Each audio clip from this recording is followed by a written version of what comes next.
Poppin' YouTube family. It's your boy, The White. Welcome back to the channel. Silverback Siage. Hope all is well with everybody. First off, welcome to 2025. And first thing I want to address is if you guys have any video ideas or video topics that you would like seeing covered on the channel, feel free to leave that in the comments and let me know what it is. And if my fragrance wardrobe will oblige, I will definitely do that. But it's time for me to give you guys a little insight on 10 fragrances that I'm looking forward to getting my hands on in 2025. And even though there's plenty and potentially hundreds of more, these 10 are at the top 10 that I would like to get my hands on. Keep it locked.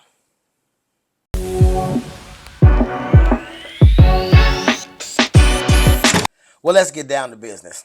Now, this particular list of fragrances is in no particular order, but when I get to certain ones, I'll let you know the ones that I have got my nose on briefly and the ones that I haven't. And there's a couple of ones that are at the very, very top of this top 10 list that I would like to get my hands on this year. First one being Kilian's Old Fashioned. Now, I just recently started drinking the Old Fashioned drink in person when I was on my anniversary trip in Vegas. But I did get a chance to get my nose on this fragrance here. And from what I seen out of it, it was very sweet. It was spicy. It was, from what I'm led to understand, I believe it's pure malt or something malt by Kilian. It basically is like taking over for that fragrance being discontinued. This is the lighter and more playful version of that fragrance, so maybe not quite as potent, but with top notes of wheat absolute, Divana, heart notes of cedarwood and immortelle absolute, and base notes of tolu ball and styrax. It was a very, very nice scent profile that I want to make sure I get my hands on to continue to complete the liquors collection for Kilian. But it was very intriguing because not only discovering the actual drink, but the fragrance was really, really nice. So I'm looking forward to adding that to my collection. Next one is by Sense of Wood, and it's Plum and Cognac. Now, this is a fragrance that I actually experienced in New York 2 years ago for my anniversary. I just haven't got a chance to add it to the collection. It's a nice plum, forward, boozy scent. But some of the notes are plum, Poru balsam, rum absolute for the liquor. Even though with cognac being in the name, it's kind of weird for them to have a rum accord in there, but I wouldn't be surprised if there's actually a little bit of a rum and a little bit of a cognac accord in there. Cinnamon, cistus, vanilla, Haitian vetiver, immortelle absolute, and osmanthus. But what I do remember from this fragrance here, it being really, really boozy with a little bit of spice in the opening. Couldn't tell you how it actually progressed and how long it lasts because I wasn't actually testing it as far as its longevity is concerned, but it was an amazing scent profile that I definitely want to add to the collection. Next one. Now, if I was ranking this list, this one would, without a doubt, be number one. Now, forgive me for the pronunciation of the fragrance house because I'm not for sure how to say it, but it's by Les Amoudables, and it's called Vanille Homme.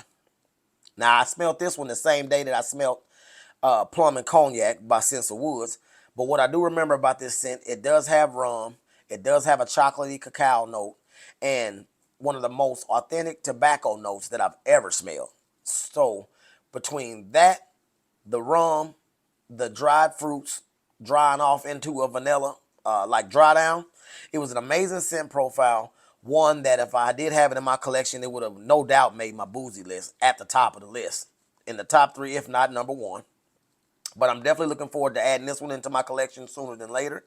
It will be a fall to winter time staple. A cool weather gem, so to speak.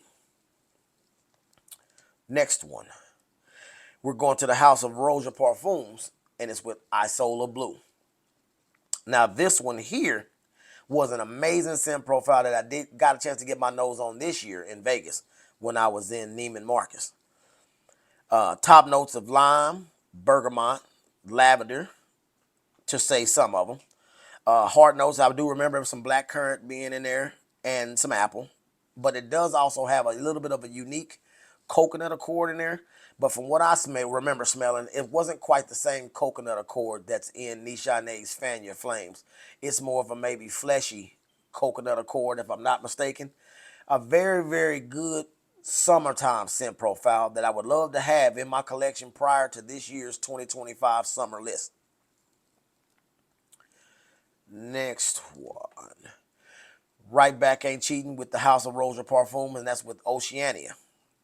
Now, the same day that I got a chance to smell Isola Blue, I did get a chance to smell Oceania.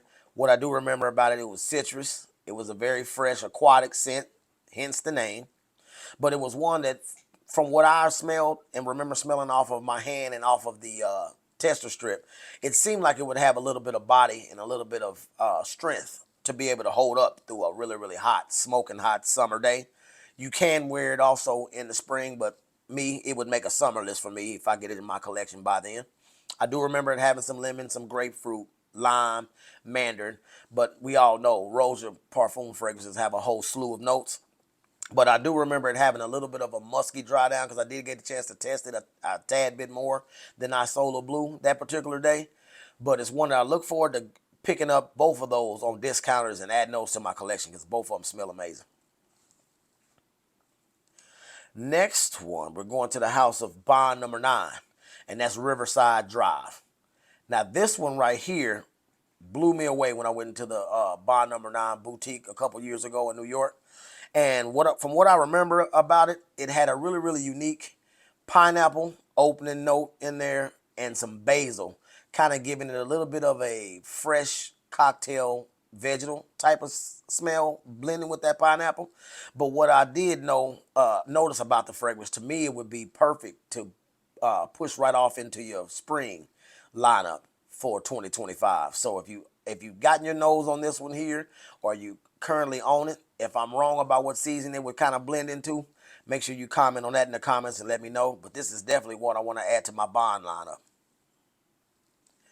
Next one. I got my nose on this one and also in Vegas, but I want to say I was in, slips my name, right, the name of the store, Bloomingdale's. And it was by Boadicea the Victorious, and that's 1907. Now, this one here, I do remember it being sweet and a little bit floral. If I'm not mistaken in the notes, we do have cardamom in the top notes, cinnamon, lemon, pink pepper, heart notes of cashmere, nutmeg, sage, to name some of them, some tonka bean, and some tobacco and amber. But what I do remember about it, I remember that it was floral. I remember that it was sweet. And I did get a hint of that tobacco note, but it's a very, very different tobacco smelling fragrance. They didn't really put heavy emphasis on the tobacco versus some of the cardamom spice with those florals intertwined in there. It was a different scent profile to me that I don't recall matching anything that I currently own. So I'm very, very intrigued by this fragrance. Next one. Now, this particular one here, I'm hearing rumors that they're thinking about discontinuing it, but it's from Kilian once again, and it's Blue Moon Ginger Dash. Now, to me, this one here was extremely fresh, citrus oriented. It kind of gives you the gin tonic vibe, but it doesn't give you that rotten egg smell with the cologne that's in the top notes. Because within the top notes, you got cologne, lemon, hard notes of ginger and vodka, base notes of white musk and ambroxan. I do remember it pushing off my skin a little bit, decent for it to be a high, hot weather, citrusy based fragrance. But it does give you that gin tonic vibe. That's what I remember the most about it. And if I am able to add this into my collection before it gets discontinued, it would definitely, within that liquors collection, be my favorite bottle with that blue hue in the background and the clearness. And, of course, the shape of those bottles I think is really, really tight. Second to last, we're going to the house of Amouage with Beach Hut Man. Now, this is a fragrance that I haven't got my nose on yet. I've heard a lot about it. I've heard it's a like it or hate it, or love it or hate it type of scent profile. But what I know from this scent profile of the videos that I've seen this in, they say it's an extremely green, masculine offering from Amouage that probably would be prevalent within the spring lineup if I was able to get this into my collection. One thing I do know about this fragrance, though, it comes in and out of stock on discounters quite frequently. You may see it for about a month, month and a half, then all of a sudden it could be gone for a couple of months. So the next time, if I can try to catch it at a decent price between Jumma Shop or Fragrance by .ca or maybe even Vimba Fragrance, I think I'm going to try to get my hands on this one because it's in and out of stock so much. And I would love to have it in my spring lineup if once I get my nose on it, it fits the bill. And last but not least, we're going to the house of YSL or Isola Blue with Babycat. Now, I'm pretty sure any of y'all that watch fragrance content on a regular basis know that Babycat's in and out of stock. But as of recently, I've consistently seen it in stock on Jumma Shop and Vimba Fragrance. It's around that $285, $290 price point. So it finally broke under the $300 price point. It's one that, like I said, stated before, is currently in stock consistently, but it's been out of stock a lot. I never can run into it in a Neiman Marcus or Bloomingdale's or any of the high-end stores, so I could actually get my nose on it in person. I may go ahead and buy me a sample to try it out because it is a pricey fragrance, but I do have the Riverside clone by Paris Corner, and I like that enough to where I would actually be able to say that scent profile that I experienced with that would make Babycat blind buy worthy in my humble opinion. So I may just go ahead and grab it. But it's one that I've heard is really, really nice, sweet, smoky, and resinous vanilla. And from what I have smelled with the clone, that would make it one of the most unique vanilla fragrances or vanilla scent profiles out there.